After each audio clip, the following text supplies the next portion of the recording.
Hello বন্ধুরা, আজকে আমরা শিখব ইতালিয়ান ভাষা। ইতালিয়ান ভাষায় কোথায় যাচ্ছ তুমি এর ইতালিয়ান শব্দ হবে দোবেস্তাই ইয়ান্দা আন্দো।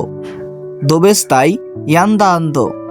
একটু পরে আসো এর ইতালিয়ান শব্দ হবে তোরনা পিউ তার্দি। তোরনা পিউ তার্দি মানে একটু পরে আসো।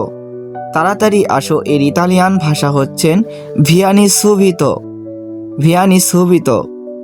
এটি নিয়ে আসো। এটি বা এটা নিয়ে আসো এর ইতালিয়ান শব্দ হবে পর্তালো। পর্তালো মানে এটা নিয়ে আসো। কি করছো তুমি? কজা ফাই। কজা ফাই মানে কি করছো তুমি? এদিকে আসো এর ইতালিয়ান শব্দ হবে ভিয়ানি কুই। ভিয়ানি কুই। যদি ভিডিওটি ভালো লাগে অবশ্যই চ্যানেলটি সাবস্ক্রাইব করে পাশে থাকা বেল আইকনটিতে ক্লিক করে অল নোটিফিকেশন বাজিয়ে রাখবেন। সবাইকে ধন্যবাদ।